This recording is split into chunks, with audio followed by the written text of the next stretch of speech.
Muy buenas tardes, somos del curso de Psicología Política, estamos en la etapa 4, Métodos y Metodologías. Estamos presentes mi compañera María José Quintero, Dana Valentina Torres, Evangelina Romero y quienes hablan, Viviana Páez. Hoy vamos a dar respuesta a la siguiente pregunta. ¿De qué manera el análisis crítico del discurso contribuye a mostrar elementos ideológicos, políticos dominantes en los discursos sociales? El ACD es útil para la psicología política porque permite identificar cómo los discursos contribuyen a construir subjetividades políticas, relaciones de poder, legitimaciones, imaginarios sociales, emociones políticas e ideologías dominantes. Esta metodología analiza cómo las personas interpretan fenómenos políticos como la participación, la autoridad, el conflicto, la ciudadanía o la violencia, y cómo esos significados influyen en su acción social. La psicología política utiliza la CDE para comprender cómo se construye categorías como nosotros versus ellos, identificar discursos que naturalizan desigualdades, analizar la reproducción de ideologías políticas en espacios comunitarios, educativas o mediáticos, estudiar cómo la gente justifica decisiones, comportamientos políticos o posiciones frente al poder.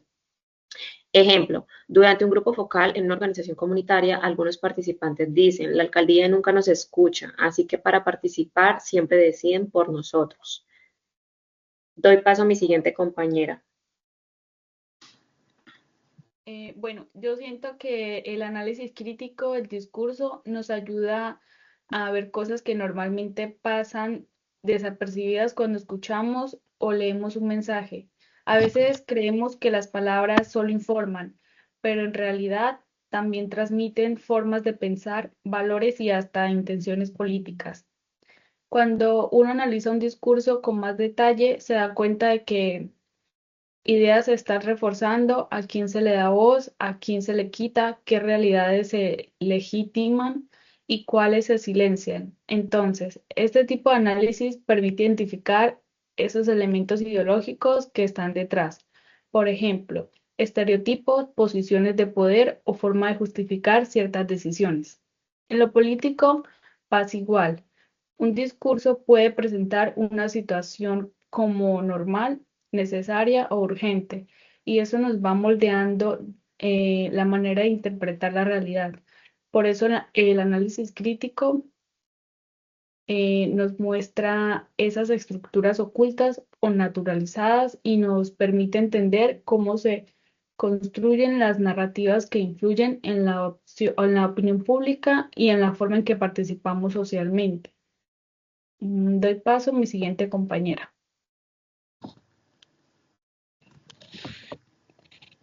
Cordial saludo, mi nombre es María José Quintero y voy a dar respuesta al interrogante. Bueno, el análisis crítico del discurso contribuye de manera fundamental a mostrar los elementos ideológicos y políticos dominantes en los discursos sociales. Esto ocurre porque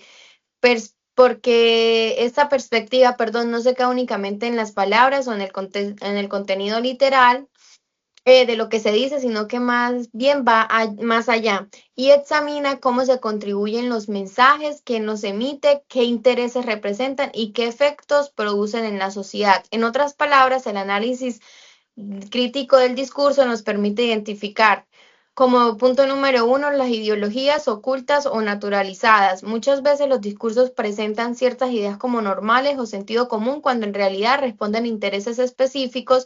Este análisis crítico evidencia esos supuestos y muestra que lo que parece neutral en realidad reproduce una visión particular en el mundo. Como punto número dos, tenemos que las relaciones de poder presentes en el lenguaje a través del estudio de las palabras, ejemplo, las metáforas, los silencios y las formas de narrar, ahí podemos ver cómo ciertos grupos mantienen poder simbólico, mientras otros quedan subordinados o invisibilizados. Esto nos revela que tiene la capacidad de imponer significados en la sociedad.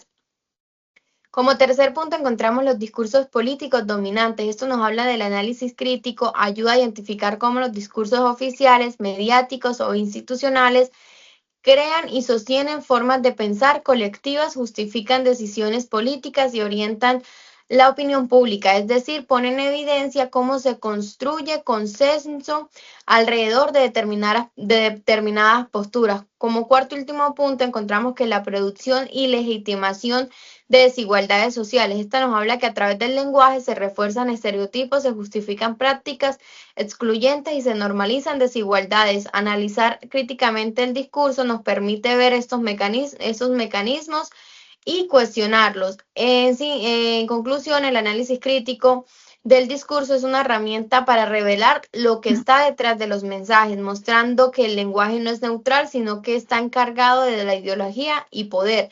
Gracias a esto podemos comprender mejor cómo se contribuyen los discursos sociales y cómo influyen en la percepción, el comportamiento y la estructura de la sociedad. Muchas gracias. Doy paso a mi siguiente compañera.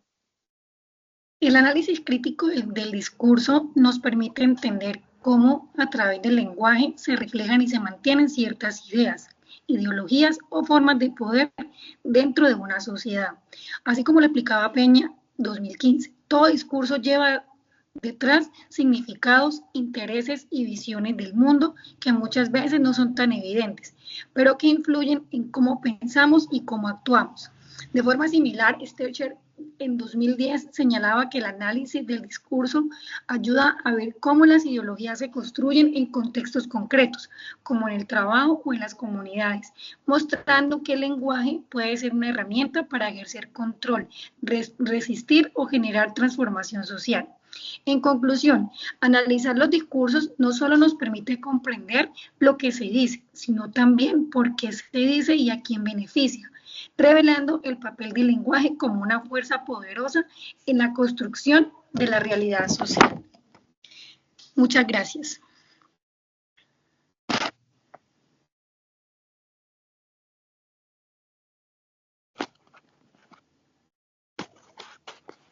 Bueno, listo, ¿sí quedó? Yo creo que sí.